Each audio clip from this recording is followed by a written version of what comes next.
As an introduction to our talks on polytheism, I've selected a chapter from Mircea Eliade's Sacred and Profane, which deals with the sacredness of nature and cosmic religion. So the sacredness of nature in particular, and this is meant to be a bit provocative because it's difficult for us to conceive of nature as sacred in the same way that a polytheist, someone from a very different sort of religious background, might consider the natural world. And that's the lion's share of what we're going to talk about today, is just how different that is and how it is that we might understand that difference. Because chiefly what I have seen is that the difficulty that people have in trying to understand what polytheism is and how it is that polytheism functions, how it is that it's even possible for it to be a viable mythological option. How can someone live in a polytheistic world? What does that look like? How does it feel to them? And why does it seem like a living option when it seems so obviously wrong to us? Ultimately is the question that we want to ask. And the chief obstacle that I have seen is that we don't realize the assumptions that we're carrying, in particular about what the natural world is and how it is that the divine relates to the natural world. And this is something that even in a modern scientific bent reveals a very deeply religious and interestingly historical heritage. And by that I mean that we don't realize the modern forms of religion, especially modern forms of Western religion, involve assumptions that we have not entirely dropped in moving into the modern scientific viewpoint. And so we don't often realize what those are and how it is that someone might see the world really very differently than the way that we see it. So let's just begin by way of example. When someone in a traditional society, or let's say even the ancient Greeks, see natural phenomena, they see a storm brewing, let's say. The assumption is not merely that, water is moved from one place to another. We can speak of certain, differences in electric potential, and that the world is explainable purely in materialistic terms. That tends to be the way that we approach the world. Instead, part of the explanation for what's happening is not just what's physically happening. In other words, when they ask the question, what's happening out there, what is the weather like, they don't just mean what's going on with, these little billiard ball-like molecules and their materialistic and their fundamentally physical reactions to one another. They're not just talking about that. The world itself is not just materialistic. It is not just physical in that way. It is infused with meaning and not separate from their conception of the divine in such a way that someone like Zeus, who is involved, of course, specifically in storms, would not be seen as supernatural in the way that we think of supernatural. Super, one of Pseudo-Dionysius' favorite terms, as we'll hear about when we get to him, means beyond or above. And so something that is supernatural is something that is beyond or above nature. It's something that's outside of nature in an important way. In other words, if we see nature as a purely physical thing and subject to purely materialistic conceptions and phenomena that are explainable entirely in terms of efficient causes, in other words, in terms of materialistic causes, then we have already excluded the possibility of the polytheistic answer. So what I'm going to propose to you is that when someone walks out and they see a storm brewing, they don't just see a storm brewing in the same way that we do. They see Zeus, or pick your name, or combination of names depending upon what's going on. And so I'm not merely suggesting that Zeus is a different label for the same physical phenomenon. What I'm suggesting is that the idea of Zeus is not one that is necessarily supernatural. In other words, it's not necessarily hidden in the way that we typically think about supernatural things. So you have a natural world and a supernatural world, and the supernatural world doesn't really interact with the natural world in a way that reveals it. In other words, if it's something that's revealed, it can't be supernatural in the same way. And in other words, something that we see. this just isn't the way that the world is approached. And the world is approached in traditional societies as being replete with meaning, and in a way that we see with the pre-Socratics, that the world is full of gods. That idea that the world is full of gods is a very traditional view of the world. It's one that sees the gods of the world in the world as part of the world, not just interacting and influencing the physical world, but actually manifest in the physical world. And so this is not a pantheism in that way, such that the world is limited to what we see and is limited to the physical world, and the gods simply are the physical world. But the gods are not above and beyond and different necessarily from the physical world in the way that we think about supernatural things, as opposed to what is natural.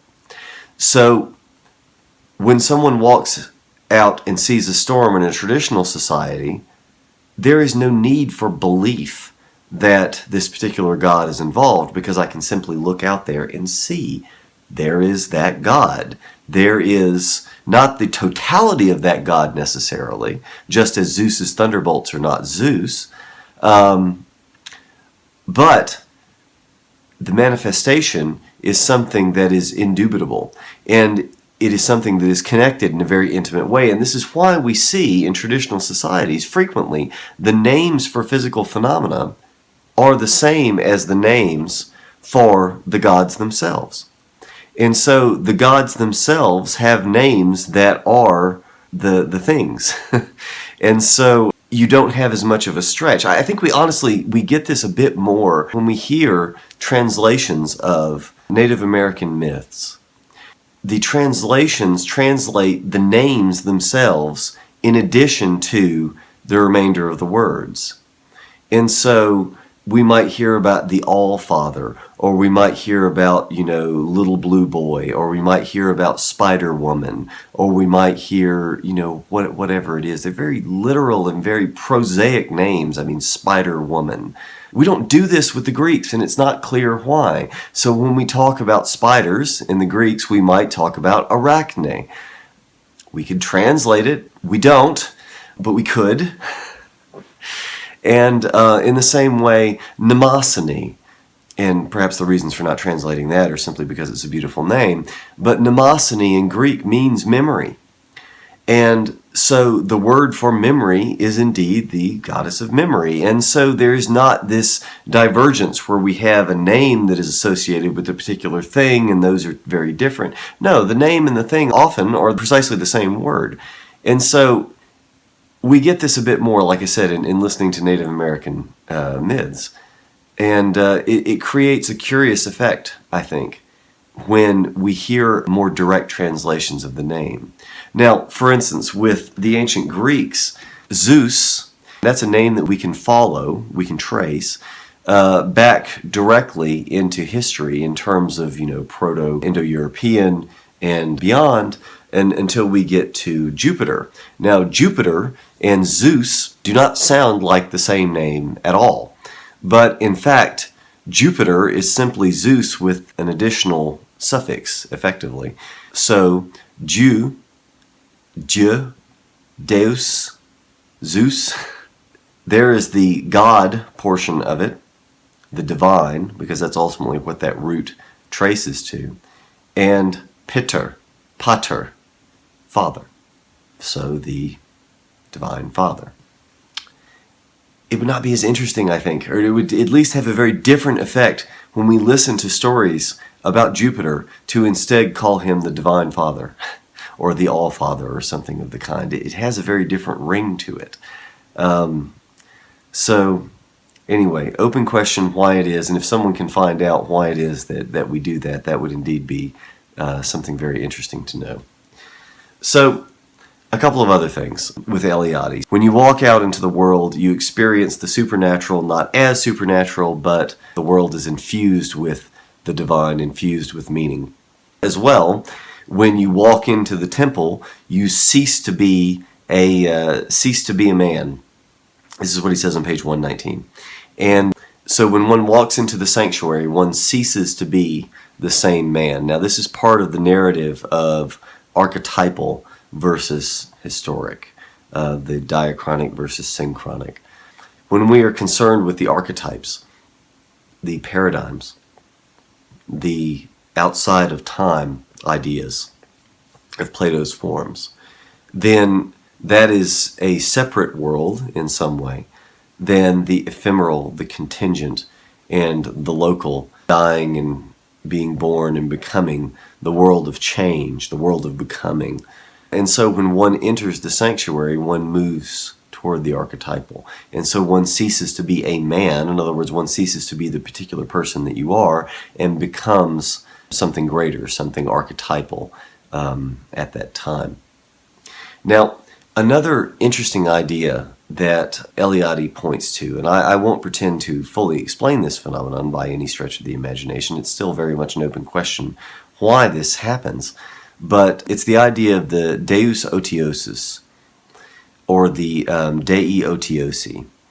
And these are the removed gods, the idol gods. So the otios, we still have this word, nobody really uses it. The otios life is one of being idle and no longer influencing things. And he points to a pattern of deities that have become otios. They have become idle, and they no longer influence the world. And we see this frequently in the either origins, so the very first deities, or the most powerful deities even, that in some societies he points us to. They're revered, but they're not often propitiated. So one doesn't typically offer sacrifices to them unless, nothing else has worked, let's say. But what we can see in religious history is an increasing idleness, an increasing move towards removing the gods from influence in the human realm, in the human world. And so what we have in the beginning is, so the story goes, a divine infused world, a world that is full of gods, and one where the gods are active and involved in the world. And as we move forward in history, we have a situation where some of the gods are increasingly removed from the world.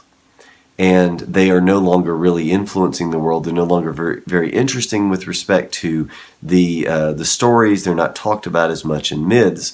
And this reaches an apex, if indeed it's the same phenomenon, by the time we see nominalism in the late Middle Ages. And I'm thinking of William of Ockham in particular, so circa 1320 to 1340, let's say, where you have what Hans Blumenberg referred to as a crisis, where the Christian God at that time was removed completely from influence in the world and became almost like the divine watchmaker, someone who set things up and then just kind of pushed it off and let the ball roll from there. So somebody who set the initial conditions and then just let the machine play out in a very deterministic sort of way.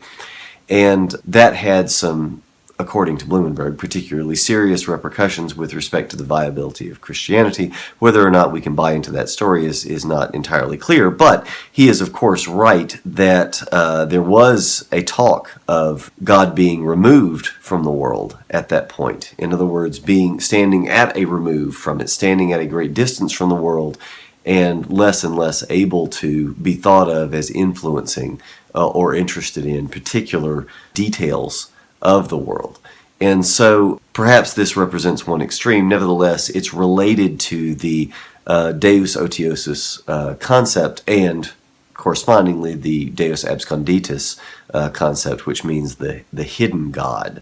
So this is a God that is not only idle, but one that is increasingly hidden. In other words, increasingly supernatural. Not just natural, but supernatural. So above nature, something that is not revealed, something that is even more so a question merely of faith rather than of presence. In other words, one doesn't experience God directly in nature by the time we see this sort of thing.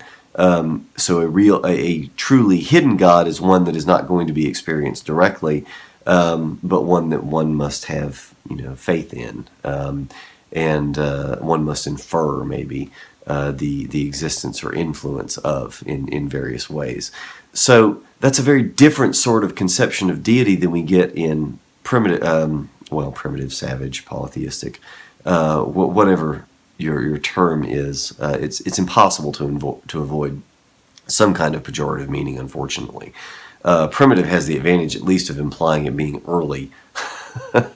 But nevertheless, so traditional societies, polytheistic societies, it's very different from that sort of conception. Now, with the Greeks, we see otios gods. So you hear about Ouranos and Gaia. You hear about Kronos and Rhea. And Kronos is particularly interesting because Kronos' name is time.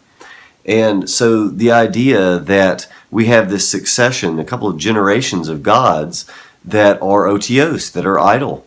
They're not really involved in things anymore. They might have been involved at a certain point. They're not involved anymore.